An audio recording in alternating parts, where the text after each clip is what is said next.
హైదరాబాదితులకు BRS అండగా ఉంటుందన్నారు మాజీ మంత్రి హరీష్ రావు. మూసీ పరివాహక ప్రాంతాల్లో పర్యటించిన బీఆర్ఎస్ బృందం బాధితులతో మాట్లాడి వారి సమస్యలను అడిగి తెలుసుకున్నారు. హైదరాబాద్లో బుల్డోజర్ రాజ్యం నడుస్తుందని ఆరోపించారు. పేదల ఇళ్లను కూల్చి బడాబాబుల కోసం ఎత్తైన భవనాలు నిర్మిస్తారా అని ప్రశ్నించారు. ఉండండి, ఎవరు ఆత్మవిశ్వాసాన్ని కోల్పోదు. ఎట్టి పరిస్థితుల్లో ఈ ప్రభుత్వం మీ ఇండ్లు ముట్టుకోకుండా అవసరమైతే మేమే ఒక రక్షణ కవచంలాగా గోడగా మేము ఎమ్మెల్యేలం అందరం వచ్చి మీకు నిలబడతాం. బుల్డోజర్ వచ్చినా ఏ జేసీబీలు వచ్చినా ముందు మమ్మల్ని ఎత్తాలి తప్ప మీ ఇండ్లను ఎత్తనిచ్చే ప్రశ్నే లేదు. ధైర్యంగా ఉండండి. కొంతమంది చెల్లెళ్ళు కొంతమంది మాట్లాడుతూ తమ ఆవేదన వెలుబుచ్చుతా ఉన్నారు. ఎందుకంటే ఇప్పటికే ఈ హైడ్రా పుణ్యమాని 3 ఆత్మహత్య చేసుకున్నారు. 3 ప్రాణాలు పోయినాయి. ఇప్పటికే మూర్ఖంగా అనవసరంగా ఏదో మూసీ ప్రాజెక్ట్ చేస్తా అని చెప్పి ఇలా పేదల ఉసురు పోసుకోవడం మానుకోవాలని చెప్పి నేను కోరుతా ఉన్నా. మీరు ఏం చెప్పిండ్రు? ఇందిరమ్మ పాలన ఇందిరమ్మ పాలన అన్నారు. ఇందిరమ్మ పాలన ఏం చెప్తుంది? గరీబీకు హటావ్ అంటది. కానీ రేవంత్ రెడ్డి ఏం చేస్తుండంటే గరీబోంకో హటావ్ అంటుండ్రు.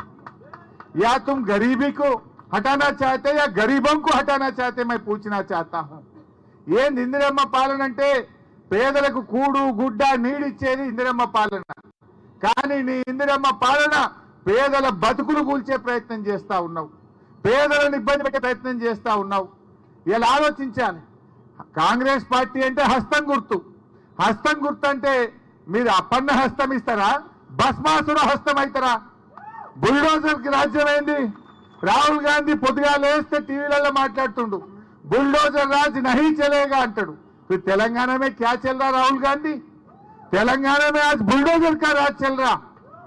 एक काम करो, वो आपका हाथ का निशाना निकाल के बुलडोजर का निशाना रख लो. तुम क्या समझ गए?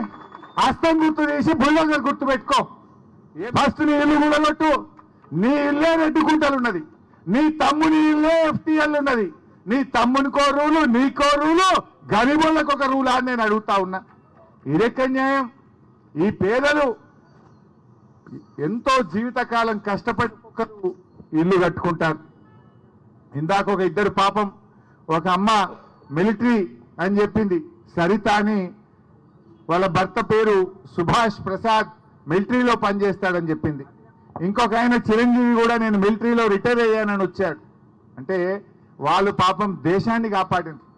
ఈ దేశాన్ని కాపాడడం కోసం దేశ సరిహద్దుల్లో వాళ్ళు పనిచేసి కంటికి రెప్పలాగా ఈ దేశాన్ని కాపాడిన సైనికులు తమ ఇల్లును కాపాడుకోవడానికి ఇలా తండ్లాడుతున్నారు. దేశాన్ని కాపాడిన వాళ్ళు తమ ఇల్లును కాపాడుకోవడానికి రేవంత్ రెడ్డి ప్రభుత్వానికి అప్పీల్ చేస్తున్నా కూడా ఈ ప్రభుత్వం కనికరం లేకుండా మాట్లాడుతూ ఉంది. వృద్ధులకు 4000 పెన్షన్ ఇస్తా అని మాట ఇచ్చినవు, గా పని చేసే ప్రయత్నం చేయి. దానికి డబ్బులు లేవంటుండు. రైతులకు 7500 రైతు బంధు ఇస్తా అన్నాడు, గా పని చేయవంటే దానికి డబ్బులు లేవు అని మాట్లాడుతున్నాడు. మహిళలకు 2500 ఇస్తా అన్నాడు, ఇంకెప్పుడు ఇస్తావు రేవంత్ రెడ్డి అంటే డబ్బులు లేవు అంటున్నాడు. ఉద్యోగస్తులకు డిఏ అంటే డబ్బులు లేవు అంటున్నాడు. మూసి మాత్రం 1,50,000 కోట్లు కట్టాడు. దీనికి ఆడికెళ్ళి వస్తాయి డబ్బులు? దీనికి ఆడికెళ్ళి వస్తాయి డబ్బులు అని అడుగుతా ఉన్నా. ముందు ఇచ్చిన హామీల మీద దృష్టి పెట్టు. ఇవాళ ఎస్సీ ఎస్టీ బీసీ మైనారిటీ హాస్టళ్లలో పిల్లలకు అన్నం పెడతలేరు. 6 నెలలకెళ్ళి నువ్వు మెస్ ఛార్జీలు కూడా ఇవ్వలే. గా పిల్లలకు పేదవాళ్లకు అన్నం పెట్టమంటే పైసలు లేవంటావు. సుందరీకరణ, మూసీ సుందరీకరణ పేరు మీద 1,50,000 కోట్లు ఖర్చు పెట్టా అంటే ఇది అయ్యే పనా? పైసలు నువ్వు ముందు 1,00,000 కోట్లు డిపాజిట్ చేయి, 1,00,000 కోట్లు డిపాజిట్ చేయి. పైసలు లేవు కానీ పేదోళ్ళ ఇండ్లు కూలగొట్టడట. పేదవాళ్ళని నిద్ర లేకుండా చేస్తా ఉన్నాడు. అసెంబ్లీలోనైనా బయటైనా ఈ ప్రభుత్వం యొక్క తప్పిదాన్ని ఎత్తి చూపుతాం. ఈ ప్రభుత్వం కళ్ళు తెరిపిస్తాం. మీ తెరువు రాకుండా కాపాడుకునే బాధ్యత మాది మాది అని చెప్పి నేను మనవి చేస్తా ఉన్నా. మా శ్రీనివాస్ యాదవ్ అన్నాడు, మా అన్నగారు, అవసరమైతే కాలనీకి ఒక ఎమ్మెల్యే వచ్చి పండుకుంటాం. బుల్డోజర్ వస్తే ముందు మమ్మల్ని కూలగొట్టాలి, మమ్మల్ని కొట్టాలి తప్ప మీ ఇల్లు కొట్టడానికి అవకాశం లేదు. అంత దూరమైన ఉంటాం, మిమ్మల్ని కాపాడుకుంటాం. భయపడద్దు. ఎందుకంటే మీరు జీవితకాలం కష్టపడ్డారు. ఇంక 20 ఏళ్ళు 30 ఏళ్ళ దాకా మీ ఇన్స్టాల్మెంట్లు ఉన్నాయి బ్యాంకులల్లో. వీడు ఇల్లుగుల కొట్టాడు, బ్యాంకు వాడు ఊరుకుంటాడా? ఏడుండాలి, ఉండడానికి ఏడుండాలి, బ్యాంకులో ఇన్స్టాల్మెంట్ ఎడగట్టాలి, వాళ్ళ జీవితాలు ఏమైపోతాయని అడుగుతా ఉన్నా. అందువల్ల ఇది మీది న్యాయమైనటువంటి డిమాండ్, ఎవరు కూడా ఆందోళన చెందొద్దు. ఇందాక మిత్రుడు చెప్పాడు, ఇదే మూసీ మీద 6 కొత్త ప్రాజెక్టులు కడుతున్నారు, 40, 50 అంతస్తుల అపార్ట్మెంట్లు కడుతున్నారు. మరి రేవంత్ రెడ్డి ఈ కట్టుకున్న పేదోళ్ళ ఇండ్లకేమో నంబర్లు వేస్తున్నావు, ఇదే మూసీని ఆక్రమించి మూసీ ఆనుకొని 6 పెద్ద మల్టీ స్టోరీడ్ బిల్డింగులు కడితే దాన్ని ఎందుకు ఆపడు?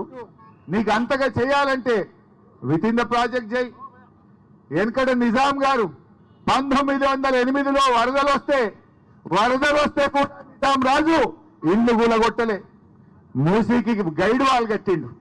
గైడ్ వాల్ కట్టి వరద బయటకు రాకుండా ఆలోచన చేసిండు మూసీ రాజు, ఆనాడి నిజాం రాజు. కానీ రేవంత్ రెడ్డి ఇవాళ నిజాంకు మించి ఒక హిట్లర్ లాగా వ్యవహరిస్తున్నాడు, పేదోళ్ళని నిద్ర లేకుండా చేస్తా ఉన్నాడు. అందువల్ల మీరెవ్వరు కూడా ఆందోళన చెందొద్దు, తప్పకుండా మేము కంటిన్యూ చేస్తాం. మిగతా కాలనీ వాళ్ళు కూడా వచ్చి చాలా మంది మేము మాట్లాడాలని మా దగ్గరికి రండని ఎంతో మంది వచ్చి ఇక్కడ మా స్లిప్పులు కూడా పంపారు. అంతటికి రాలేకపోయినా డెఫినెట్గా ఎమ్మెల్యేలుగా విడిపోయి మీ కాలనీలకు వచ్చి ఎక్కడ సమస్య వచ్చినా మీకు అండగా నిలబడతాం. నిన్న మీకు చెప్పినట్టుగా మా legal cell, BRS party legal cell Telangana భవన్లో కూర్చొని ఉంటుంది. ఎందుకంటే మీరు చూసిండ్రు, రేవంత్ రెడ్డి తమ్ముడు ఆయనకు నోటీస్ ఇచ్చిండ్రు, 1 రోజులు నోటీస్ ఇచ్చిండ్రు. ఆ కాలనీకి 1 రోజులు నోటీస్ ఇస్తే కోర్టుకు పోయి మెల్లగా స్టే తెచ్చుకో అన్నట్టు.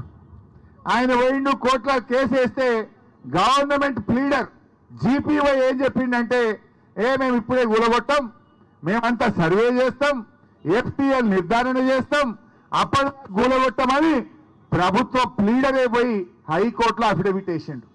అంటే ఈ తమ్ముడికి బలిసిన వాళ్ళకు ఒక న్యాయం, ఈ పేదోళ్ళకి మాత్రం నోటీస్ లేదట.